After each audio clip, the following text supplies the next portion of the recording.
但係真係會有冇攻擊性嘅第三者咩？我有啲好，我唔緊要㗎，我喺度安於現在，你得閒照過嚟探下。呢個先最攻擊㗎嘛？係咩？呢個直情呢個係病毒喎！Oh my god！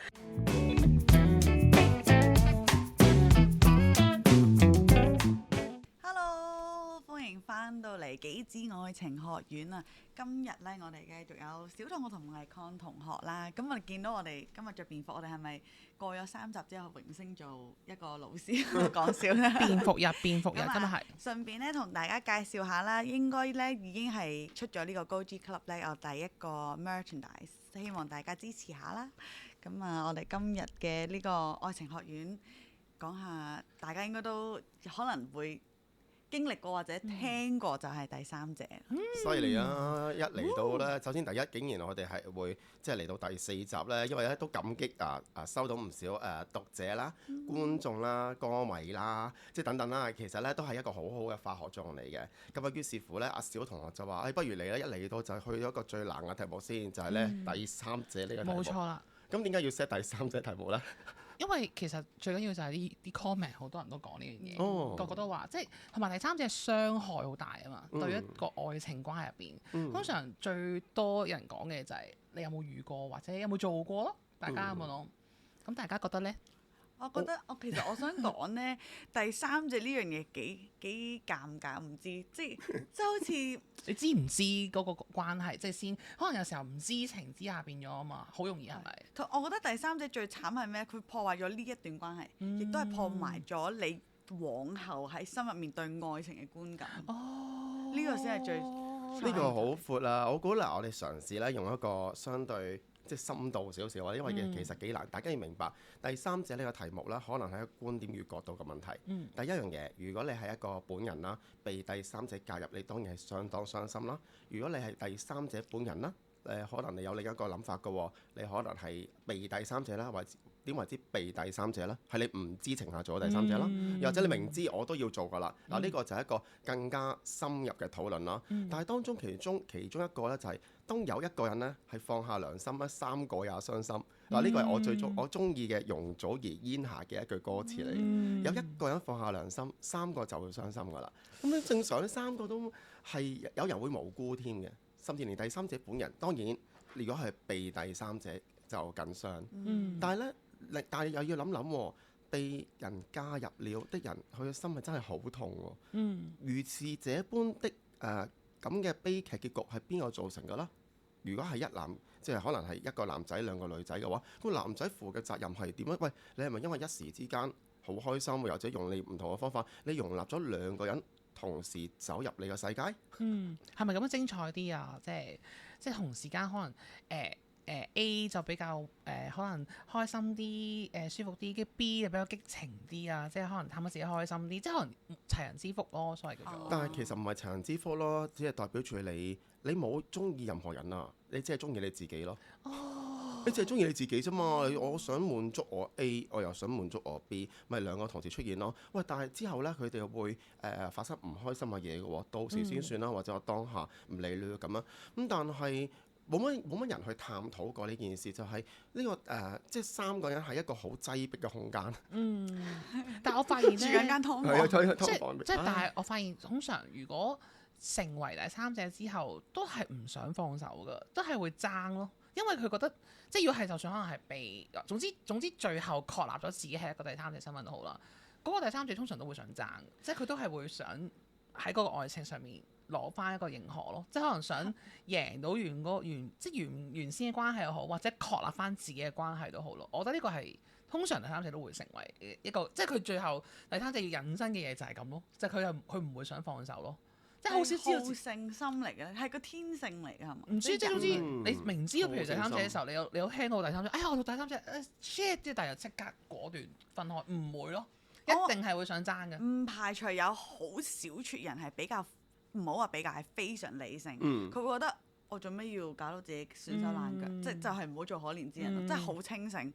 當你知道嘅時候冇結果我就即係好果斷即使傷心，但係我就但係大部分人都有嗰種好勝心，或者因為你已經沉淪咗啦嘛，你愛咗啦嘛，咁你會覺得可能我改變到佢咧？因為永遠都有嗰種救世主啊！我會改變到㗎。哇，Carly 同學勁啊，即係可以改變到佢。好多人都有呢個思想，我發現。但係咧十居其九，最後咧係發現你改變唔到任何嘢，佢本身嘅佢仍然係本身嘅佢咯。即係你被改變咗，自己被改變咗。因為頭先咧，你又講一個幾好嘅 point 先。第一個 point 就係咧係咪有咗競爭嘅心？第三者我當係我而家要爭玩具，我要爭贏咗佢，死扯爛扯爛個兔仔都要攞翻個兔仔翻嚟。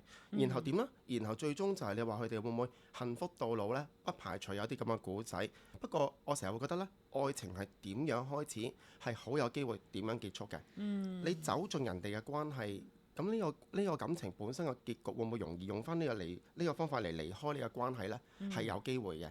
一個男人可能係今日會為咗你而放棄佢本身嘅另一個人，佢有正義㗎，佢個正義就話：哎呀，我哋相逢恨晚啊！早啲遇到你就好啦咁啊。好啦，我當係咁樣成立。然後呢，佢因為呢件事而放棄自己嘅人，然後同你一齊，他朝一天呢，會唔會有其他第四者、第五者呢？咁唔知㗎喎。咁所以其實呢，嗰個可憐之人嘅之處就係呢，其實呢，嗰個關係裏邊呢，即係感情係唔應該被玩弄嘅。一旦開始呢，就沉船，第三者沉船係好慘嘅。唔係當然原配都好慘，因為呢個咧好慘啊，苦主係大聯盟嚟嘅。但係中間嗰個咧嗰個決定可以容讓兩個人同時出現嘅人，嗰個人本身，喂，佢係咪要負最大責任啦？我成日覺得愛情係有報應嘅。即係你因為要討好一個人而傷害一個人，好啦，你用呢個方法嚟討好咗呢一個人，他朝一天你對一個你曾經討好嘅人再傷害佢，故事不斷循環，最終你咩人都唔愛，你只係愛你自己。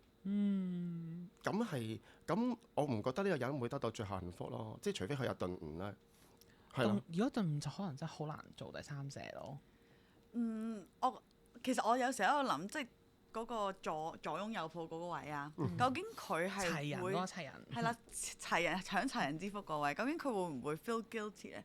因為有啲人係真係覺得，咁我真係兩個都中意，我揀唔到嘛，即係好似佢變咗個受害者。我知啊，即係嗰啲咧，即係譬如問佢想點啊，我都唔知我自己想點，但係總之就係咁咯。拋翻個波俾你咁樣。係啊，真係想爆粗㗎會，係啊，會想爆粗㗎。冇咁着數㗎呢個世界，即係當然啦。第一樣嘢首先係時間分配嘅問題啦。有啲人真係好叻㗎喎，分配到咧出神入化。時間管理。阿 A 咧係完全察覺唔到阿 B 嘅存在，阿 B 又察覺唔到阿 A 嘅存在，如此運咗一段長時間都得。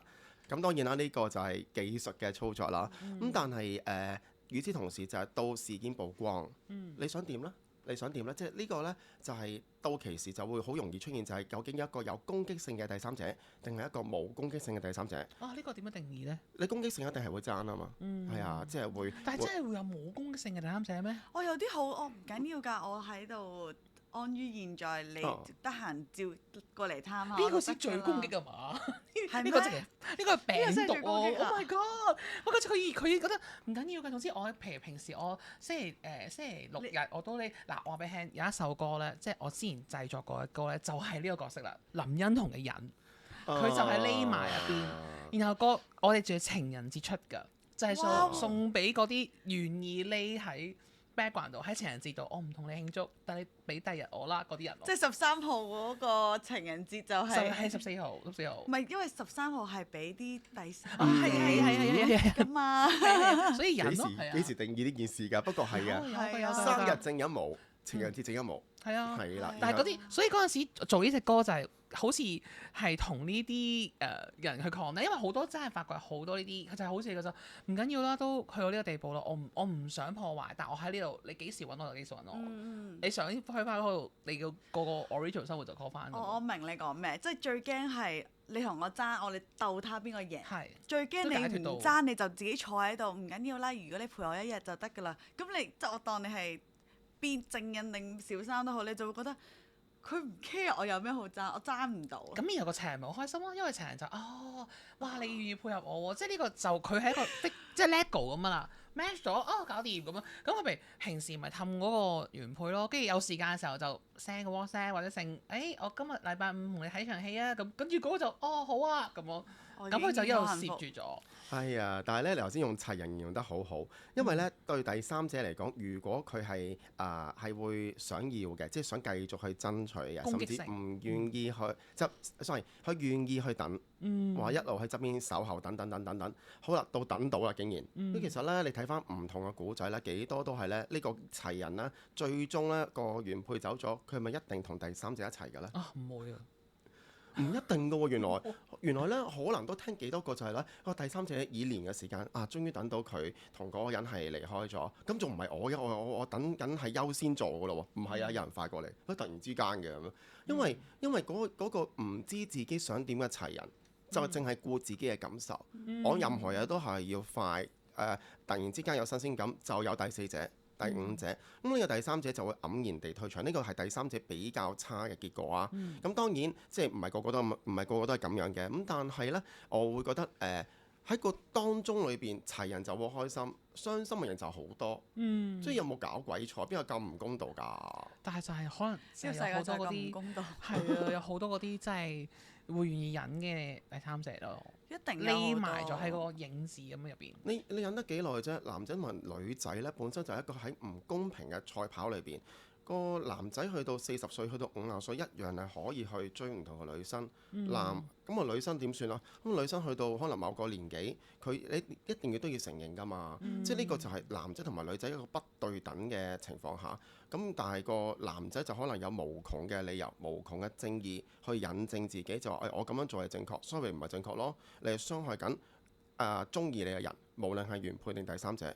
然後我但願啦，經歷過第三者而失敗嘅經歷嘅人呢，係應該要走出嚟，唔好再跌入呢一種咁卑微嘅角色裏邊。做乜一定要成為咗一個係要得到嗰個齊人寵幸嘅時間，我先現身嘅角色咯？不過咧，我哋啱啱咪後都有講咗個原因，就係我發覺咧好多時候咧，大家都好急啊，即係哎呀死啦，點運啊！而家即係你知啦，年紀係咁向上升，人口越嚟越少，好似咁嘅上可選擇咯。年紀急做咗，冇錯，係咪先無啦啦少少俾人追咗下啊？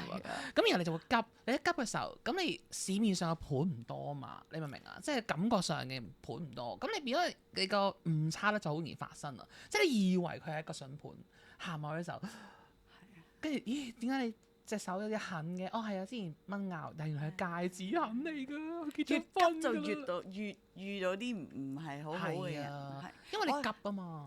我曾經都好急，我而家都急啊，其實。但係我即係學習嘅嘢就係，即係你越唔急，就好似上次慢慢嚟就比較快。係，即係要慢慢嚟，同埋即係咪自己係單身嘅時候，就真係更加要去學愛自己同埋增值自己啊嘛。係，因為真係越急越遇到啲壞人㗎。我身邊見到好多朋友都係好 desperate。然之後遇到嘅永遠都係即係變咗渣男磁石咁咯。咁但係你有冇大家有冇聽過啲即係最荒謬第三者啊？即係關於即係可能聽嗰個，哇！真係你聽到都得，即係皺晒眉嘅第三者故事，朋友嚇，即係朋友，即係有冇聽過啲耳質就哇！即係聽到咗哇，咁都會發生嘅咁。我都有啲朋友嘅經歷，我覺得同頭先同我講一樣咧，就係。有時即係可能本身又擁有兩邊啦，咁去到真係你冇咗正印嘅時候，以為會同第三者一齊啦，個第三者其實已經等到佢都攰咯，反而佢又走，即係你就突然間兩個都冇晒咯，真係會有呢啲。一齊人之後最後得個吉咁樣。係，即係其實最後你都係傷嗰個。你唔使再揀啦，我幫你揀啦，即係個情況係咯，同埋即係咧，好多故事係咁嘅。近年比較多咧，就係有個女仔遇到一個男仔非常投契，跟住又相處亦都唔錯，仿如情侶。冇幾耐就發現個男仔咧係已婚嘅。都幾多啊！我想講幾多，因為已婚嘅男仔可能佢相對成熟啦，財政能力亦都係比較穩健啦，談吐亦都風趣啦，咁導致到亦都幾容易係認識到女生嘅。但係個男人呢，喺起初一定會有所隱瞞嘅，即係我就嚟離婚㗎啦，我已冇感情㗎啦。我甚至唔離婚都得㗎，即係佢總之佢而家有嘅，我而家就去唔同嘅場合去追女仔溝女咁樣，咁然後就有啲佢行近咗喎，咁然後會點咧？其實一定有蛛絲馬跡嘅最初啊，即係你要見佢唔係經常性揾到對方，但係對方有無數嘅理由，又話自己開會啊、工作忙啊，哇好辛苦啊、飯都未食啊，全部都係講大話嘅，全部都係嘅，應該係啊，即係我朋友講咁啊。咁啊再到後尾知道佢係即係嗰個男人係一個有家室有埋小朋友。即係對嗰個女仔嚟講係點呢？嗰個女仔就當知道自己係被第三者嘅時間啦，佢選擇能夠做到嘅嘢就係禮貌地退場咯，離開。即係佢唔係去讚，咁冇辦法，因為係咁你喂又翻嚟邊個錯先啊？有個男人最初隱瞞自己嘅狀態，然後呢就話聲稱同你做朋友，其實想同你朋友以上，然後你明知道你唔能夠俾到幸福與未來俾嗰個女生，就用唔同嘅方法語言藝術地講俾對方聽啊！我哋相逢恨晚啊，錯嘅時間啱嘅人等等，咁係不負責任嘅喎，我覺得。你係對唔住嗰個女仔，而呢個傷害呢係唔能夠觸碰到嘅內心嘅。嗰個女仔點話？嗰個女仔你知唔知用幾耐嘅時間佢先能夠平復到自己？哦，原來我曾經係成為咗一個咁卑微嘅後備，佢要時間啊！咁結果又浪費一段時間。我覺得喂，好似冇人去了解下齊人點解係可以咁樣做嘅咧？但係咪因為咧，即係我啱啱就講，譬如好似呢個 case 咁，好多人就係做呢樣嘢，咁然後去咁，但係嗰個女仔個創傷咁話，咁都要啲時間先，佢點樣再信下一個人咧？如果第三者，即係佢會唔會無啦啦又變翻一路好似個 circle 咁，係咁不斷揾下一個，跟住佢會結咗婚嘅咧，會有呢啲咁嘅創傷咧？我覺得第三者最恐怖嗰個位咧，係我見過兩類人，即係頭先就係話，除咗破壞本身段關係之外啦，係你 future。以後嘅落嚟嘅路，一係你唔信人，一係咧有啲人係物極必反，變到係原來呢個世界咁恐怖嘅，我都要做一個咁邪惡嘅人。我真係遇過啲咁嘅，即係佢會覺得我俾人傷害過，原來大家都係咁㗎，咁個玩法就唔同啦。係咯，我都播種咯，即係我都中，我咪同4、5、6個男人一齊咯，即係有啲人已經係。俾人 twist 到個思維、個三觀都錯埋啦，即係唔想受傷先傷害人。係啦，哇！其實我真係覺得有啲好慘。我唔知聽緊 podcast 或者睇緊片嘅朋友有冇身邊嘅朋友遇到啦？就以 Candy 同頭先所講嘅情況咧係有嘅，但係我會覺得呢個真係幾可憐嘅，因為好攰啊！即係你近乎係為咗一個唔好嘅人，然後成為咗一個唔好嘅自己。咁你原來你就不斷去做同樣嘅嘢。當然你可以麻醉到啊，同埋你都有你嘅正義嘅，就係佢都咁對我啦，點解我唔可以咁對人啊？啱嘅喎，喺理論上啱，但係我會覺得俾你之後對待嗰啲人，佢哋都係唔知㗎嘛，喺時間線上面係咪？此其一，第二就係你只不過用另一種方式去即係折磨緊自己咯，去重複緊自己所經歷嘅東西，嚟用另一種方式記住你曾經被嗰個人係咁樣嘅傷害咯。咁其實係走唔出嚟嘅，變咗。即係好似嗰啲咧即係一個唔好嘅創傷回憶，就好似一個接力棒咁咯。佢就不停咁樣循，佢以為交俾人哋咧，其實點樣轉嚟轉去都去翻自己度咯。冇辦法㗎，你解自己嘅心結，永遠都係靠自己。你有一個頓悟就係話，其實嗱，你記住呢個世界上每段感情經歷咧都係獨立嘅，即係嗰個故事完咗咧，你留低嘅係經驗與養分，而唔應該留低創傷與遺憾嘅。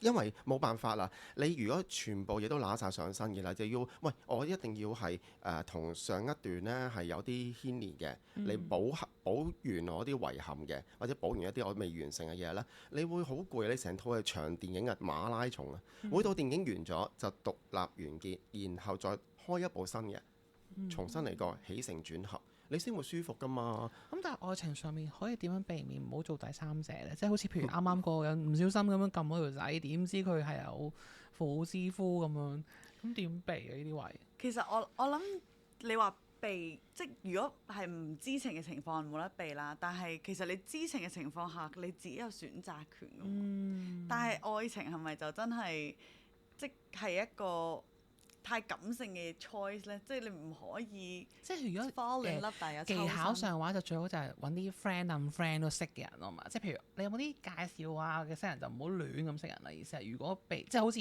唔想遇到啲有婦之夫，或者遇到啲有機會成為男仔我自嘅，己揀另一半係真係一定係朋友認識我先會認識，即係唔會哦 like 摸 random 到底喺個先 coffee shop，嗯我就喂 hi，然之後就 OK 就可以，即係唔會咯。係我啲戒心可能呢啲位。咁都啱啊！係嘛你咪所以就會容易你個市場就會乾淨啲咯。朋友介紹朋友點啊？到時有咩事要退貨就嚟揾翻你朋友啊！喂，你介紹我 friend 咁嘅，唔通咁樣啦？咁都追都你有追究會唔會啊啊我，想都有收據啊嘛，都可以追究，我覺得幾好笑喎我覺得可以追究咪食價，即係揾個 friend 出嚟鬧下好嘛，即我係係連個 friend 都冇做朋友咯，嚇，跟住咧，但係因為連個 friend 都唔 contact，因為真係遇到唔好嘅人，就連嗰個本身介紹我嘅朋友我都唔想再 contact。哦，幾有趣個邏輯喎！你透過朋友而認識一個朋友，希望得到安全感，結果就係嗰個人唔係一個好嘅人，跟住咧連帶你個朋友都話係啊係咁噶啦，跟住就冇乜聯絡啦。係啊，即係我會覺得咁個關係咪更加乾淨幾好啊？係我好乾淨嘅，即係排毒咁啫嘛因。為我係真係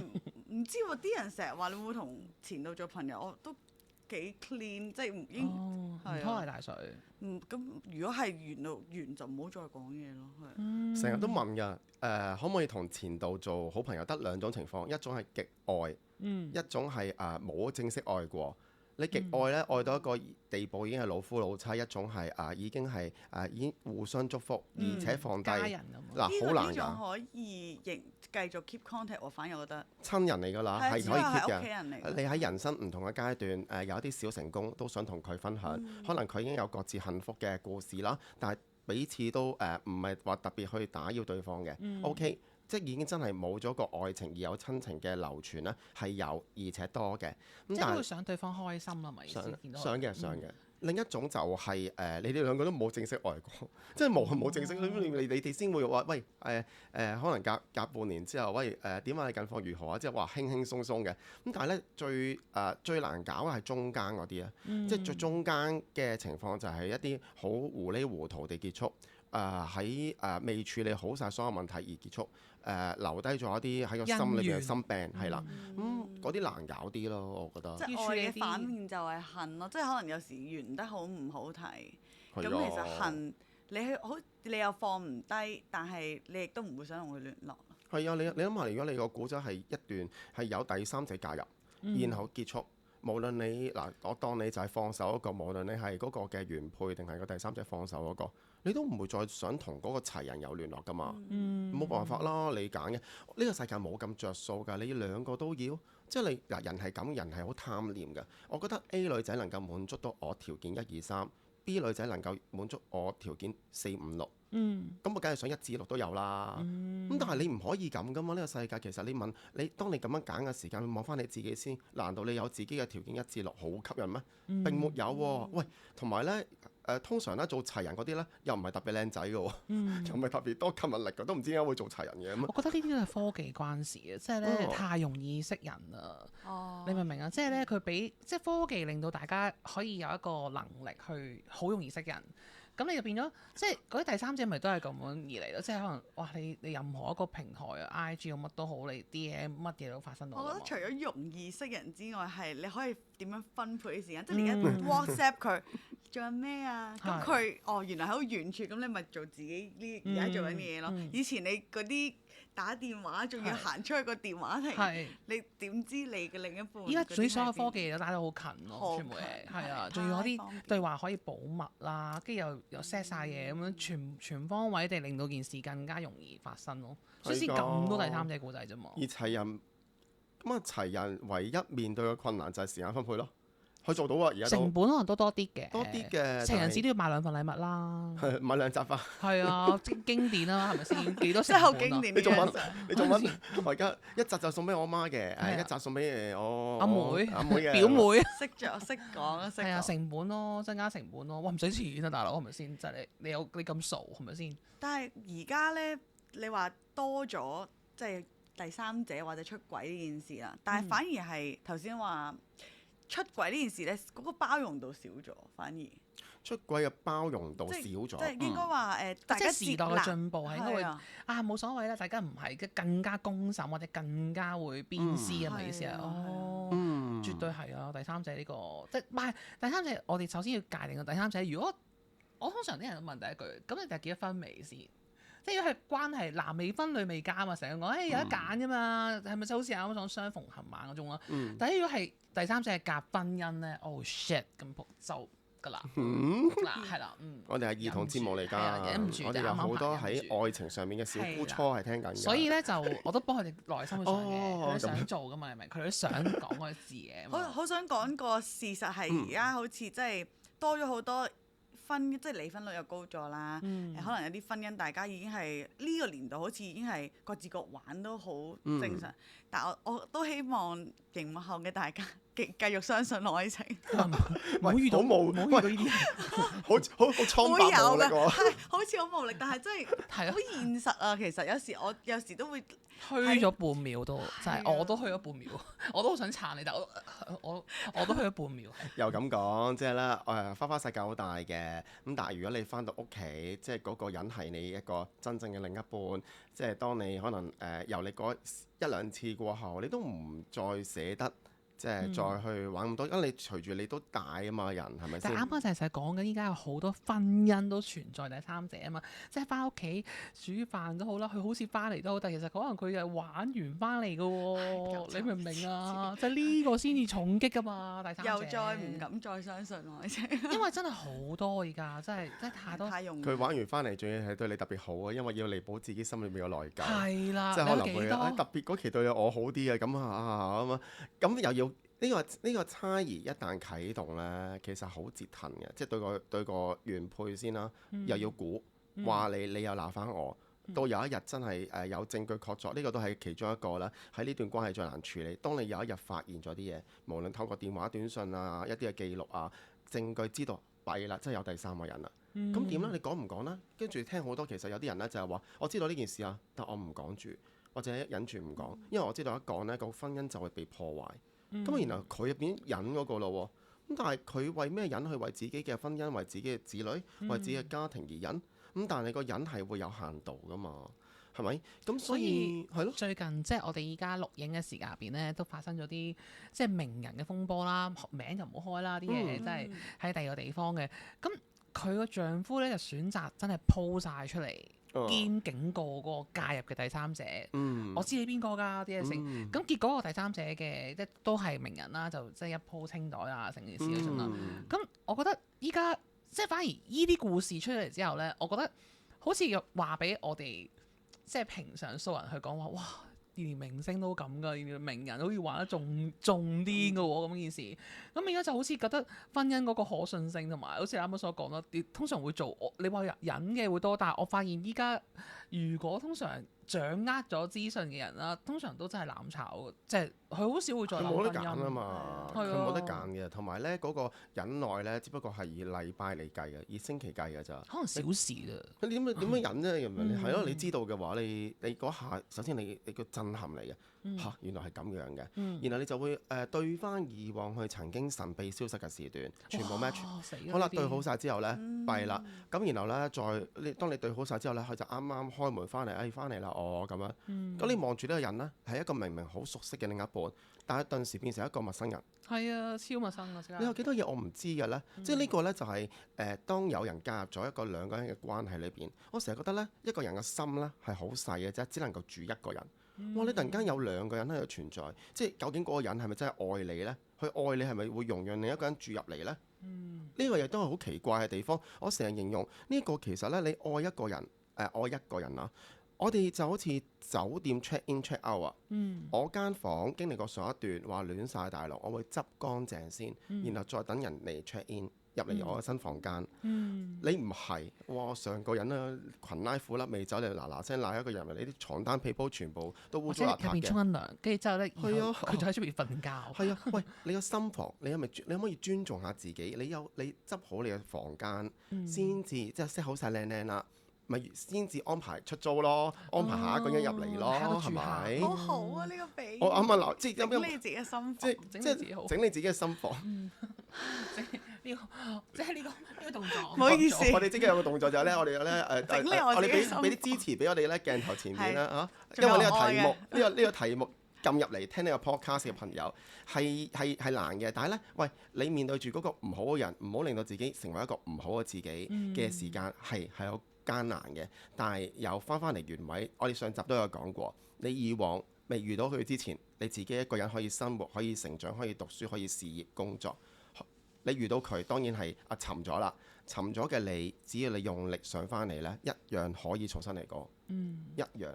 所以咧，我覺得咧，如果真係你不幸地或者你唔知點解你成為第三者嘅話，我都勸喻你收手啦，同埋對翻自己好啲，對翻自己好要愛啲。自己。我哋亦都有啲歌迷啊、讀者啊，即係嗱，我哋有 Carly 同學呢，原來發現呢，自從我哋呢個 podcast 出咗街之後呢，有功課我哋有功課喎，係啊，真係喎你有功課啊，因為咧，我呢排咧都有會問下，哇，大家有冇啲愛情嘅難題啦？咁然之後我收到一個我覺得幾有趣嘅，咁啊同頭先我哋講嘅，譬如同到前度做朋友呢樣嘢有少少關係。佢話咧佢嘅前度咧會要求佢着成一啲嗰個應該係個女仔嚟嘅，佢個男朋友咧要求佢着到好似自己嘅前度咁，或者好似其他 KOL 咁啦，佢話即係可能係想佢着下啲迷你裙啊，instead of 係褲啊咁樣，可能佢想佢性感少少。咁應該係仿效翻前度咁樣，意思係即係做一關一個，即係可能依家呢個男仔去同緊呢個 A 女仔啦，但係可能佢就想複製翻以前嘅女朋友出嚟。又或者我理解佢咧，即係除咗前度之外，或者佢話其他 KOL 嘛，即係我諗佢意思係佢想我 dress up 成嗰個男朋友想要佢做嘅模樣。咁其實你咪真係唔係愛本身你女朋友咯，即係變咗影子咯。我問下 Carly 同學先啦，如果你嘅男朋友即係對你一個咁嘅要求，你點睇先？你本人係我曾經試過係會遵從嘅，因為我係可憐之人，因為我而家我肯定出完呢首歌之後就唔會再係咁講。咁但係佢又唔同嘅，佢同我講要你着啲咩㗎嘛？護士啊嘛。唔係，佢好即係因為我有即係我叫做即係我着衫都會係我點講咧？好多變化，好多變化，因為佢會覺得點解你要咁嘩眾取寵？係乜嘢可能只要鮮色啲啊，或者可能嗰個 cutting 特別啲啊。即係佢想你着咩咧？佢想你着啲好西裝 plain 嘅，好 plain 最簡潔嘅嘢。OK 係啦，佢就會唔知佢好中意用嘩眾取寵去形容。咁但係佢平時佢嗱，譬如呢一個行動啦，咁我勉為其難都接受，但係咁佢有冇譬如去買啲衫俾你啊？嗱，不如咁啊 BB 你着呢啲啊，佢冇嘅，佢淨係鬧。佢真係試過瘋狂買 T-shirt 俾我咯。但係咩先白色㗎嘛？乜都好，總之就好簡單一個 T-shirt 嘅形狀咯。係啊，即係但係我會遵從，我遵從咗一段時間。到我離開咗佢之後，我就 get rid of 晒啲 T-shirt。做咩我個鬼同咁多 T-shirt 嘅？做得好，喂大佬，我連我着衫嘅自由都不能夠捍衞嘅時間。喂，你中意我，其實係要中意埋我嘅優點與缺點，同埋我嘅選擇㗎嘛。即係你當然你可以俾意見，但係唔係嗰種我命令式話你呢種嘩眾取寵。即係佢變咗養寵物啊！佢唔係拍拖啊！即係你係可以咁嘅咩？係啊，寵物咯咪就你咁啊！即係咁佢即係你明唔明？佢覺得你係冇一個自主意識咯。佢覺得係，或者佢算唔算叫操控咧？中意呢個都係一個題目。操控狂有冇咧？其實喺愛情裏邊有好多，話呢個可以開一集。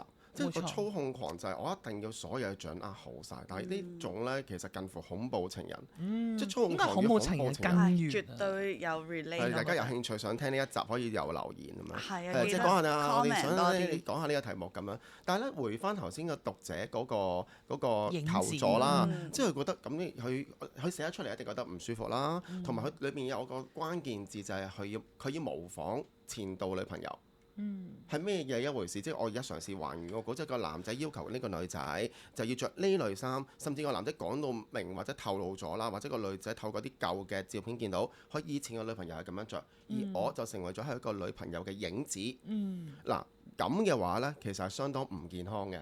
一定啦，即係喂我係我啊，我嚟到唔係做你個取替品㗎嘛，即係唔係做你以前嘅女朋友嘅取替品㗎嘛？但係佢發生緊呢件事啦，咁所以我就都好質疑其實呢個愛情佢冇背景啦，唔知拍咗幾耐啦，咁但係係咪可以行落去㗎？